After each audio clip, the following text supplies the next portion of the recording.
puji Tuhan, saudara yang dikasihi oleh Tuhan, masih berjumpa dengan saya Paulus Wiratno dalam acara Making Life Better di dalam seri pembahasan tentang makna pengalaman pahit di dalam kehidupan kita.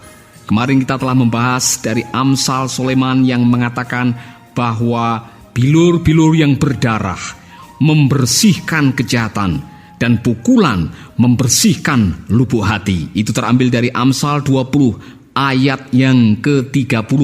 Dan sekarang mari kita akan mendengar perspektif-perspektif yang berbeda yang pada akhirnya menuju kepada kesimpulan yang sama mengenai pergumulan, mengenai pengalaman pahit, mengenai pencobaan.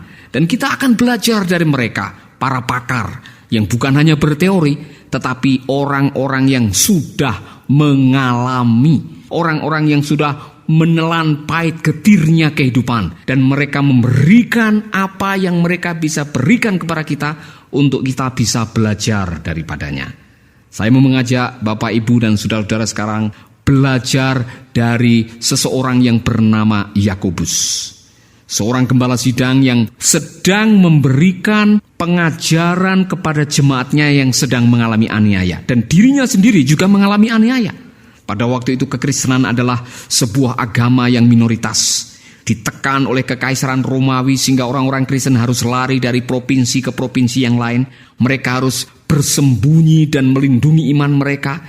Memang tidak sedikit juga mereka yang akhirnya merelakan imannya dan mereka pindah keyakinan dan meninggalkan kekristenan. Dan tidak sedikit dari mereka yang pada akhirnya menyerah dengan keadaan. Tetapi kepada jemaat yang sedang teraniaya ini, Yakobus ingin memberikan perspektif baru mengenai makna aniaya, makna penderitaan, makna pengalaman pahit, makna pencobaan. Yakobus mengatakan begini di dalam kitabnya, Yakobus pasal 1 ayat yang ketiga.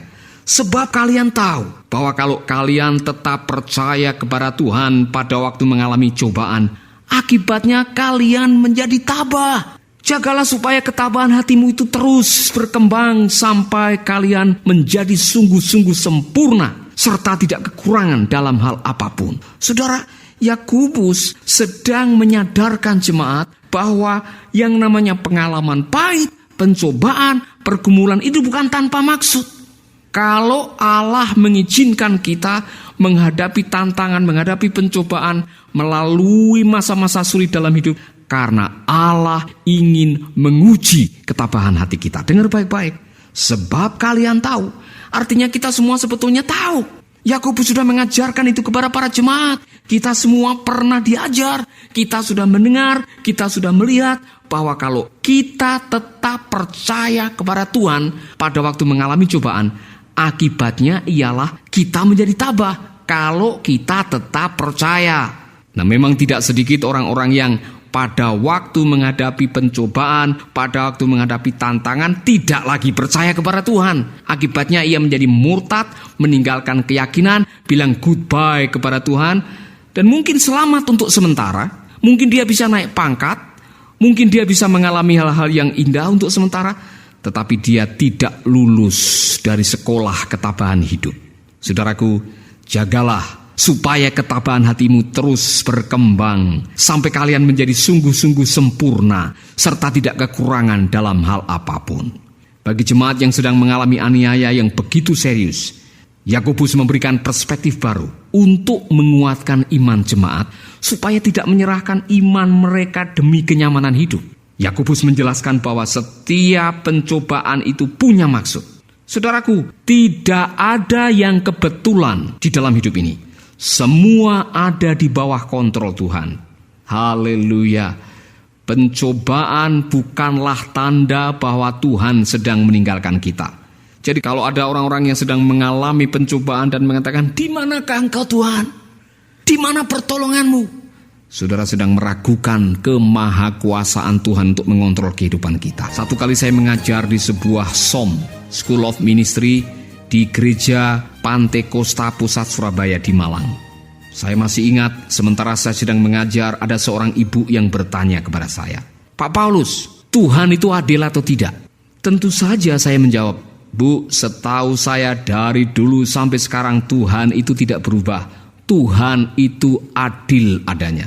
Ibu ini mengatakan, "Saya tidak percaya. Kalau Tuhan itu adil, Kenapa Tuhan melakukan sesuatu yang membuat kami harus menangis? Suami saya ini Pak, baru saja pensiun dini dari Pertamina dan sekolah Alkitab sekarang, bahkan dia mau melayani Tuhan. Saya ini tidak pernah absen dari persekutuan-persekutuan doa. Saya melayani Tuhan, saya membayar perpuluhan, saya melakukan yang terbaik bagi Tuhan.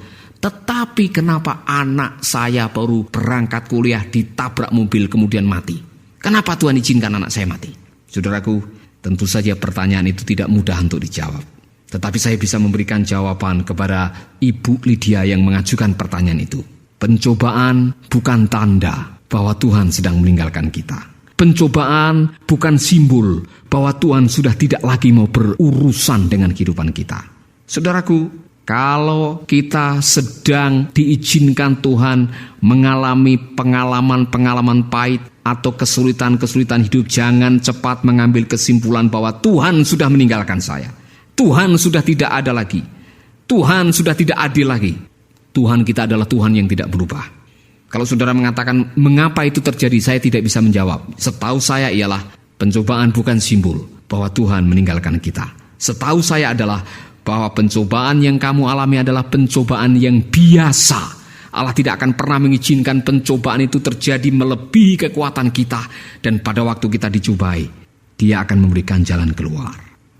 Kadang-kadang saya merenungkan hal seperti ini. Saudara mungkin pernah membuat air teh atau minum teh. Kalau mau merasakan rasa teh yang sesungguhnya, maka teh itu harus disiram atau dicelupkan di dalam air panas. Sebelum kena air panas, kita tidak bisa menikmati enaknya dan harumnya air teh itu. Sama dalam kehidupan ini.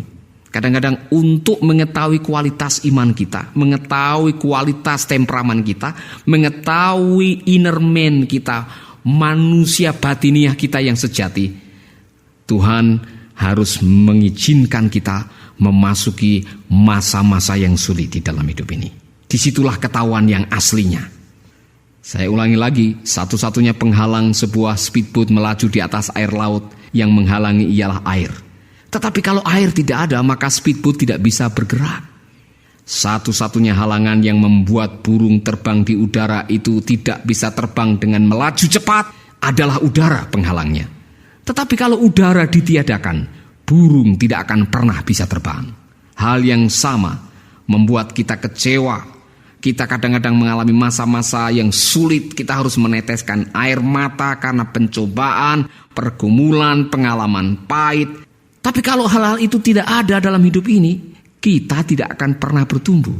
Itulah sebabnya benar apa yang dikatakan oleh Yakobus, bahwa pencobaan mendatangkan ketekunan dan ketekunan melahirkan ketabahan. Ketabahan membuat kita banyak belajar dan pelajaran menghasilkan hikmat. Hikmat yang terkumpul dalam hidup membuat kita bijaksana, dan orang yang bijaksana tidak kekurangan apa-apa. Haleluya. Oleh karena itu berbahagialah orang yang tabah pada waktu ia mengalami cobaan. Sebab sesudah ia berhasil bertahan dalam cobaan itu, ia akan menerima upahnya, kata Yakobus pasal 1 ayat 12. Yaitu kehidupan yang telah dijanjikan Allah kepada orang-orang yang mengasihi Allah. Kalau seseorang tergoda oleh cobaan yang semacam itu, janganlah ia berkata, godaan ini datangnya dari Allah. Jangan, sebab Allah tidak dapat tergoda oleh kejahatan dan tidak juga menggoda seorang pun. Saudaraku, mungkin saudara mengatakan, Pak Paulus memang gampang ngomong. Pak Paulus memang gampang berkhotbah. Pak Paulus memang gampang berteori. Tapi kalau kita menghadapi sendiri, bagaimana caranya, bagaimana susahnya, bagaimana sulitnya menghadapi pencobaan, mungkin Bapak tidak bisa ngomong seperti itu. Saudaraku, saya pernah mengalami. Saya berani berbicara kepada saudara hari ini karena saya sudah mengalami bagaimana rasanya sakit hampir mati, bagaimana rasanya kehilangan semua harta benda karena dijarah orang, bagaimana rasanya tinggal di pengungsian selama 10 hari, bagaimana rasanya dikucilkan, dicemooh, difitnah, digosipkan. Saya sudah mengalami semuanya. Tetapi saya tidak berhenti dan menangis meneteskan air mata, tunduk terjerembab dan tidak mau bangkit lagi. Saya tidak mau kalah. Saya tahu mengapa Tuhan mengizinkan itu semua terjadi dalam hidup saya. Karena Tuhan ingin membuat saya lebih dewasa. Haleluya. Saudara, saya berani bicara karena saya sudah mengalami. Oleh karena itu saya menyetujui apa yang dikatakan oleh Yakobus. Berbahagialah orang yang tabah pada waktu ia mengalami pencobaan. Saya sudah bertahan, saya sudah tabah, saya sudah melaluinya, dan saya bahagia. Kalau saya mengalami hal-hal yang lain yang mirip dengan apa yang pernah saya alami, saya tidak takut lagi. Saya punya peralatan perangkap untuk menghadapinya. Kalau saudara belum pernah mengalaminya, dan saudara sedang terjebak dengan persoalan, pergumulan, pengalaman pahit, pencobaan, pergumulan hidup, sakit, penyakit, kebangkrutan, ditolak, meneteskan air mata, dan sudah mencapai pada titik yang paling rendah, saudara mengatakan, saya lebih baik mati. Jangan menyerah, saudaraku. Saya membawa kabar baik buat saudara. Allah kita adalah Allah yang tidak membiarkan kita. Allah kita tidak membiarkan kita kalah dengan pencobaan. Ia ingin supaya kita dikuatkan dan melaluinya, menghadapinya, menang atasnya, dan belajar daripadanya. Kalau saudara memang sedang diizinkan oleh Tuhan menghadapi masa-masa yang sulit dalam hidup saudara, pil pahit yang begitu banyak saudara telan saat ini, saya mau berdoa buat saudara. Saudara bisa tunduk bersama dengan saya, tutup mata, arahkan pikiranmu kepada Tuhan. Mungkin kalau saudara sedang mengemudi, minggir sebentar dan kita berdoa, dan izinkan Tuhan berbicara dan memberikan kekuatan kepada saudara. Bapa kami di dalam surga, kami berterima kasih untuk wejangan firman Allah yang menguatkan kami mengenai makna pencobaan. Tuhan, aku berdoa buat saudara-saudaraku, sahabat-sahabatku yang sementara sedang mendengarkan siaran ini, yang memang sedang terpuruk karena mengalami pengalaman pahit, pencobaan, penderitaan, aniaya, pergumulan hidup yang tidak kunjung selesai. Aku berdoa agar hari ini ada kekuatan dari Tuhan yang mengalir untuk mereka, urapan yang baru yang memberikan keberanian untuk menghadapi semuanya ini. Tuhan, dengan kekuatan kami sendiri kami tidak sanggup menghadapinya. Itulah sebabnya kami perlu kekuatan dari Tuhan. Terpujilah nama Bapa. Aku berdoa di dalam nama Tuhan Yesus Kristus. Haleluya. Amin. Saudaraku yang dikasihi oleh Tuhan, jangan lupa dengarkanlah seri yang berikutnya. Besok kita akan mendengar perspektif mengenai pengalaman pahit dari seorang pakar, seorang tokoh yang saya idolakan, yaitu Bapak Ayub. Bagaimana Ayub memberikan sebuah pelajaran, uraian, penjelasan tentang makna pengalaman pahit dalam kehidupan kita. Selamat berjumpa lagi besok di dalam acara Making Life Better. Tuhan memberkati. Sahabat, Anda baru saja mendengarkan program Making Life Better. Hubungi kami di 0811-3901-144 atau 0811-3901-140. Mari dukung pelayanan Making Life Better melalui rekening BCA 6690300525. Sekali lagi, 6690300525. Atas nama Paulus Wiratno.